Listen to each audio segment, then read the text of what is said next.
NDA గవర్నమెంటే కొబ్బరికాయ కొట్టింది ఆ స్థలానికి. హ్మ్. గుమ్మడికాయ కట్టింది. వైఎస్ఆర్‌సీపీకి దీంట్లో ఏం లేదు.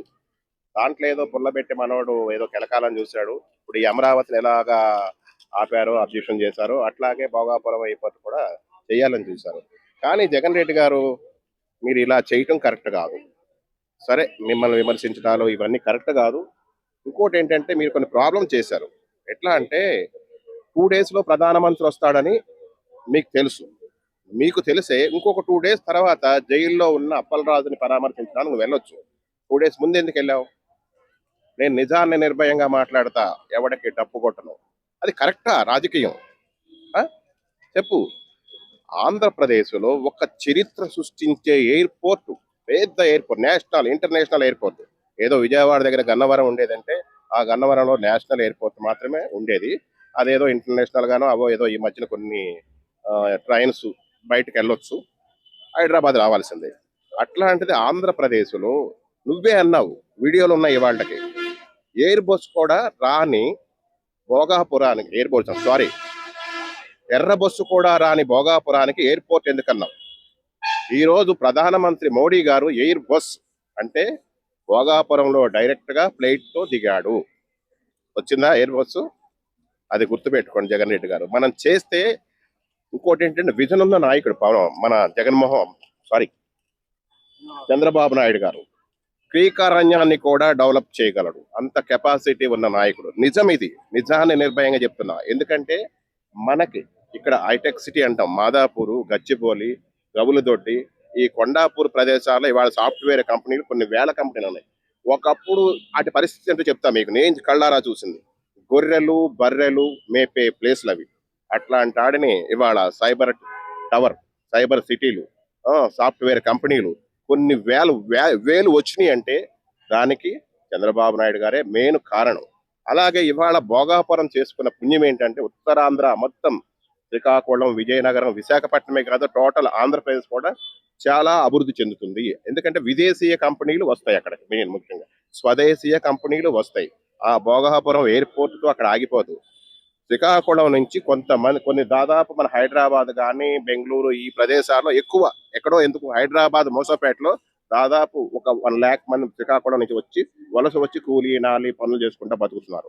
అలాగా అక్కడ చుట్టుపక్కల టోటల్ గా 2,00,000 మన హైదరాబాద్ లోనే బతుకుతున్నారు. ఇవాళ మన హైదరాబాద్ వాళ్ళు కూడా భోగాపురం వెళ్లే పరిస్థితి ఫ్యూచర్ లో వస్తుంది. కారణం ఏంటంటే ఎయిర్పోర్ట్ కట్టింది సామాన్య విషయం కాదు. కంపెనీలు వస్తాయి, ఫ్యాక్టరీలు వస్తాయి, డెవలప్మెంట్ జరుగుద్ది. ఉత్తరాంధ్ర డెవలప్మెంట్ చేయడం కోసం అక్కడ ఎయిర్పోర్ట్ కట్టారు. దానికి సుమారు 5,000 కోట్లు 7,000 కోట్లు చిల్లర ఖర్చు పెడుతున్నారు. అట్లా కాకుండా ఉత్తరాంధ్ర డెవలప్మెంట్ కోసం దాదాపు 20,000 రూపాయలు పైనే ఆ, పెట్టుబడులు పెడుతున్నారు ప్రధానమంత్రి గారు. కంపెనీలు కానీ ఫ్యాక్టరీలు కానీ డెవలప్మెంట్ కానీ రోడ్లు కానీ సంథింగ్ ఏదైనా కానీ అది చూసి మనం చాలా ఆనందపడాలి.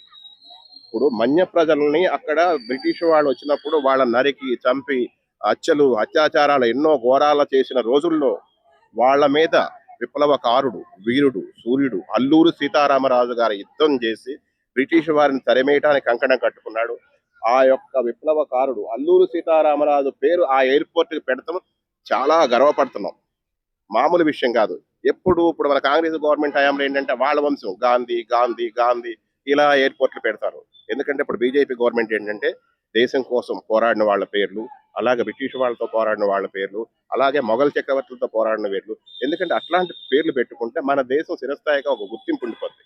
ఇప్పుడు పవన్ కళ్యాణ్ గారు అక్కడ బాధపడ్డాడు, కన్నీళ్లు పెట్టుకున్నారంటే దాని గురించి ఎవరో ట్రోలింగ్ చేస్తారంట. అదే విదేశాల్లో ఒక ప్రధానమంత్రిని తిడితే ఉరి తీస్తారు, తెలుసా? షూట్ ఆర్డర్ ఇస్తారు, లేదా యావజ్జీవ కారాగార శిక్ష విధిస్తారు. అట్లాంటిది ఆయన ఏది మన దేశ ద్రోహులు ఒకడు భారత మాత కూడా చేయనరు కొంతమంది. జనగణమన పాడరు, వందే మాతరం పాడరు.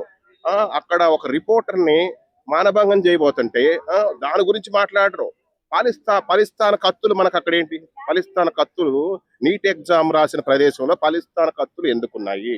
ఆ, అక్కడ పాకిస్తాన్ గురించి ఎందుకు మాట్లాడుతున్నారు? లడక్ గురించి అక్కడ ఎందుకు మాట్లాడుతున్నారు?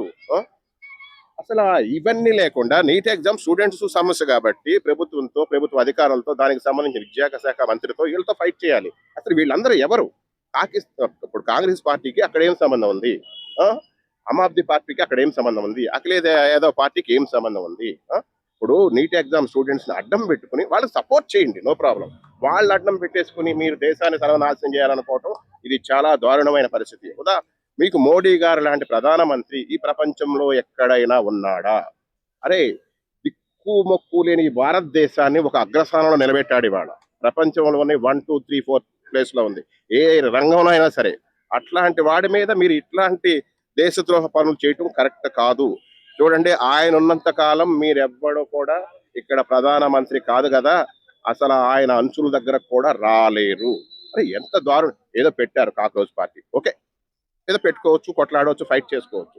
నీట్ ఎగ్జామ్ సమస్య ఉంది, కొట్లాడుకోవచ్చు. అంతేగాని ప్రధానమంత్రిని టార్గెట్ ఏంటి? అరే, మన కాశ్మీర్ ముఖ్యమంత్రి పొగుడుతున్నాడు రా ప్రధానమంత్రిని. ఎందుకు ఎందుకు పొగుడుతున్నాడు? ఇప్పుడు అండర్ గ్రౌండ్ ట్రైన్ వేశారు అక్కడ, బ్రిడ్జిలు కడుతున్నారు. ఏంటి, కొండల మీద బ్రిడ్జిలు కడుతున్నాడు ఆయన. ఆ, అక్కడ ఒకప్పుడు కాంగ్రెస్ హయాంలో ఏంటి రాడ్లు, కత్తులు, తుపాకులు పట్టుకుని తిరిగే పిల్లలు ఇవాళ బుక్స్ పట్టుకుని ఆ, ఆ, బ్యాగులు పట్టుకుని కాలేజీలు స్కూల్కి వెళ్తున్నారు. దేశం చాలా అభివృద్ధి చెందుతుంది. ముస్లింసే ఒకప్పుడు ముస్లిం సోదరులు కొట్లాడి పిగిలి, అట్లాంటి ముస్లిం సోదరులు ప్రతి ఒక్కళ్ళు కూడా ఇవాళ మోడీ గారిని పొగుడుతున్నారు.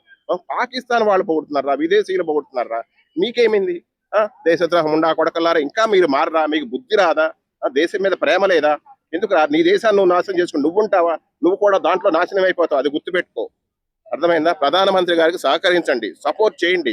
ఆయన ఏమైనా తప్పు చేశాడా, తప్పు చేస్తున్నాడా? ఆ? అట్లాంటివి ఏమి లేవు. లేకపోతే ఆయన ఏం మీకు ఎవడో రేపమ్మ ఎప్పటికప్పుడు ప్రధానమంత్రులు అయిపోదామనా, ముఖ్యమంత్రులు అయిపోదామనా, ఎంపీలు అయిపోదామనా? అలా చూడకండి.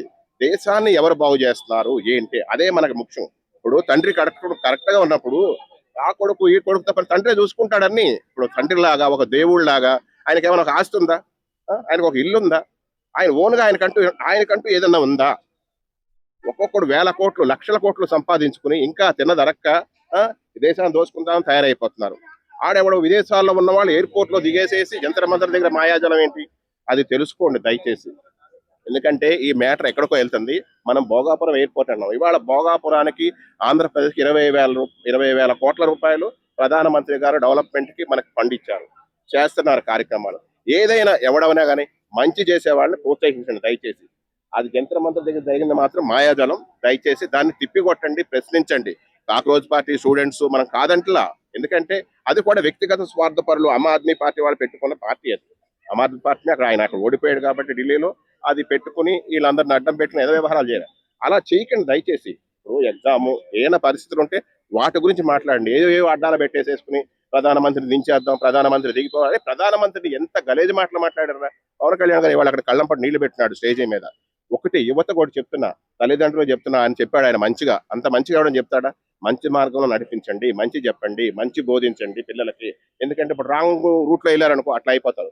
గంజాయిలకి, బ్రౌన్ షుగర్లకి, మత్తు పదార్థాలకు ఆడిపోతే అట్లా వరస్ట్గా తయారైపోతారు. దయచేసి యువతకు చెప్తున్నా, మంచి ఫ్యూచర్ ఉంది మీకు, మంచి లైఫ్ ఉంటుంది. ఒక క్రమశిక్షణతో పెరగండి, మన దేశం చాలా అభివృద్ధి చెందుతుంది.